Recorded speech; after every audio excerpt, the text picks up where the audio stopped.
وہ سب اس ٹائم آپ کہہ رہے ہیں مسلم لیگ نون کو شہباز صاحب لیڈ کر رہے ہیں. Is that what you say? تو مریم نواز کدھر جائیں گے سارے میں کہا اس وقت نون لیگ کو کیا شہباز صاحب لیڈ کر رہے ہیں؟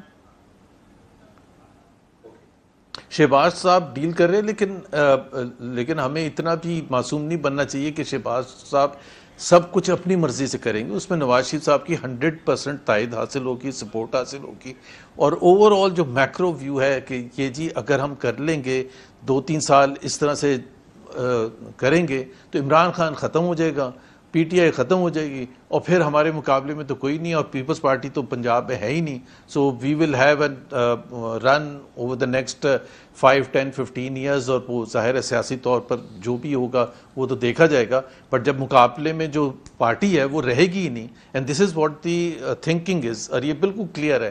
چاہے اس میں صرف شہباز صاحب کو بلیم نہیں کرنا چاہیے, تمام اس میں شامل ہیں, اور بہت اچھے اچھے لوگ بھی شامل ہیں جو پہلے ہمارے ساتھ بیٹھ کے بات کرتے تھے جمہوریت کی, پارلیمنٹ کی سپریمیسی کی, اور آئین کی بالادستی کی, اور جوڈیشری کی انڈیپینڈنس کی. اب جوڈیشری کی انڈیپینڈنس کے ساتھ جو کیا جا رہا ہے, وہ آئینی ترمیم دیکھی آپ نے زبیر صاحب کتنا انڈیپینڈنٹ؟ جی میں نے دیکھی ہے, اس پر بہت کمنٹ بھی کیا, اور میں صرف ایک چیز کہوں گا آئینی ترمیم پر, کاشف یہ اگر میرا خیال ہے سب کا فرض بنتا ہے, چاہے وہ سول سوسائٹی سے اس کا تعلق ہے, لیگل کمیونٹی سے تعلق ہے, پولیٹکس سے تعلق ہے, کہ سب کو ٹوتھ اینڈ نیل اپوز کرنا چاہیے, اور کوشش ضرور کرنی چاہیے, اور اس حد تک کرنی چاہیے کہ دیکھیں یہ اگر پاس ہو گیا, اور لگتا تو ایسے ہی پاس ہو جائے گا انفارچونیٹلی, تو پھر وہ جو جیسا 2024 کا ریگڈ شدہ الیکشن آپ نے دیکھا تھا نا, وہ بھی آپ تمنا کریں گے کہ ویسا الیکشن اب ہو تو جائے, کیونکہ پھر پارلیمنٹ کے پاس سب کچھ آ جائے گا, اور جوڈیشری وہاں جو فیڈرل کورٹ بنایا جائے گا that will be totally subservient to the executive rather than being independent of the executive, جو ہمارے آئین کی جو سینٹرل فوکل پوائنٹ ہے کہ جوڈیشری جو ہے اس کو انڈیپینڈنٹ ہونا ہوتا ہے ایگزیکٹو کا. پارلیمنٹ قانون بنائے کہ یہ اسمبلی اگلے 10 سال قائم رہے گی, اور وہ معاملہ کانسٹیٹیوشنل کورٹ میں جائے, اور کانسٹیٹیوشنل کورٹ کہے گا پارلیمنٹ سپریم ہے, 10 سال رکھا اور 5 سال دے دو اس کو. ایبسولوٹلی. دیکھیں نا, آپ نے ججز اب اپنی مرضی کے لگانے ہیں, آپ نے جب ججز اپنی مرضی کے لگانے ہیں, سارے اپنی مرضی کے لگانے ہیں, چیف جسٹس بھی اپنی مرضی کا لگانا ہے, اور وہ prime minister of Pakistan federal court کا چیف جسٹس لگائیں گے, پرائم منسٹر آف پاکستان. سو ظاہر سی بات ہے پرائم منسٹر شہباز شریف کس لگائیں گے, وہ اسی کو. اچھا یہ اس میں بھی جھانکے میں نہ رہے کہ جی فائز عیسیٰ کے ہم ارد گرد گھوم رہے ہیں کہ شاید انہیں کو لگائیں گے, اور بہت سے لوگ آ کے پھر کہتے ہیں کہ جی جسٹس فائز عیسیٰ, اور بھی بہت سے ججز ہیں, عاصم طاہر ایسی ایک سرپرائز لے کے آئیں گے, یہ کمیونیکیٹ کیا ہے بالکل سبسروینٹ ہوگا. انہوں نے ایک سب لفظ استعمال کیا ہے اور کہتے ہیں کہ میں نہیں آنا چاہتا, فی الحال ان کو روکا گیا. میں آج بلاول صاحب نے بلکہ کہا کہ کوئی ایک بیان انہوں نے دیا ہے کوئی منصور علی شاہ صاحب کے بارے میں کہ وہ کنٹرول, میرا نہیں خیال ہے وہ اپنے بردر ججز کو کنٹرول کر پائیں گے, وہ بیان اپنی جگہ. But what do you think, آپ کے خیال میں مسلم لیگ نون ساری ان لائن اس پالیسی سے اگری کر رہی ہے جو پالیسی اس وقت امپلائی کی ہوئی ہے لیٹس سے شہباز صاحب نے یا میاں نواز شریف صاحب نے, اور مریم صاحب ان سے ظاہر اتفاق کرتی ہوں گی؟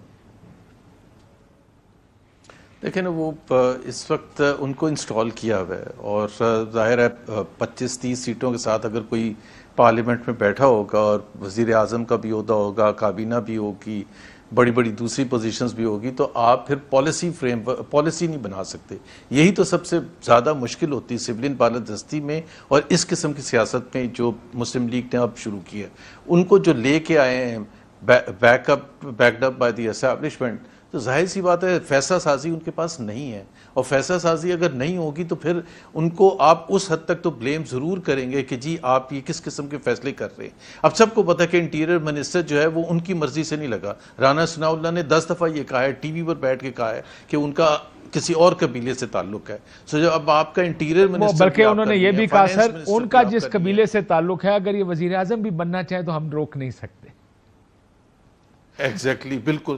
تو ظاہر سی بات ہے, اس کا مطلب ہے کہ وہ جو فیصلہ سازی ہے جو کہ فنڈامنٹل ایشو ہے, اور میری نظر پہ کہ پاکستان کو اگر آگے جانا ہے تو یہ طے ہونا ضروری ہے کہ فیصلہ سازی کس کو کرنے کی. میں آپ کو بتاتا ہوں کس کو کرنے کی. اگر عدلیہ اور پارلیمنٹ کا کمپیریزن کریں گے تو بلاول صاحب جس طرح چیخ کے کہتے ہیں کہ پارلیمنٹ سپریم ہے, لیکن جب دوسرے ادارے کا آمنا سامنا ہوتا ہے ان کا اسٹیبلشمنٹ کے ساتھ تو اس ٹائم وہ کہتے ہیں نہیں سر آپ ہی سپریم ہیں. وہاں پہ ہم نے کنسیڈ کر دیا. لیکن آپ نے وہ مریم نواز کہاں ہے زبیر صاحب؟ مجھے یاد ہے آپ میرے پروگرام میں ہی آئے تھے جب 2/3 اکثریت سے وہ آرمی چیف کی ایکسٹینشن کا قانون بنایا گیا تھا, اس اسمبلی میں آئینی ترمیم ہوئی تھی. آپ نے کہا تھا مریم نواز آن بورڈ نہیں ہے, مریم نواز سے تو مشورہ ہی نہیں کیا گیا, وہ اس کی مخالف ہیں. Where is that Maryam Nawaz? یا وہ بھی لائن میں کھڑی ہو گئی؟ اچھا میں اس میں دو چیزیں ہیں.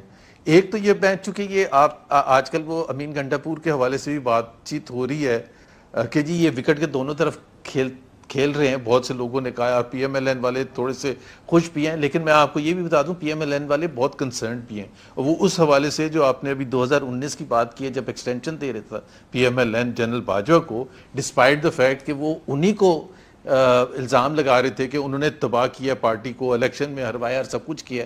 تو پی ٹی آئی کے کچھ دوست تھے جو ہمارے سے فون کر کے پوچھ رہے تھے مل کے کہ why is P M L N supporting general Bajwa. یار ان کی لائن تو نہیں لگ گئی؟ تو انہوں نے صحیح ریڈ جی انہوں نے کہا نہیں ان کا نمبر تو نہیں لگ گیا. ابھی جو ایگزیکٹلی تو ابھی وہ مسئلہ یہ ہے کہ اس وقت بعد میں پی ٹی آئی نے ریئلائز کیا بعد میں بہت سالوں کے بعد کہ یہ تو گڑبڑ ادھر سے شروع ہوئی تھی. مجھے بریک کا کہا جا رہا ہے زبیر صاحب, لیکن آپ کی بات ٹھیک ہے, that was the original sin. ادھر سے گڑبڑ شروع ہوئی تھی.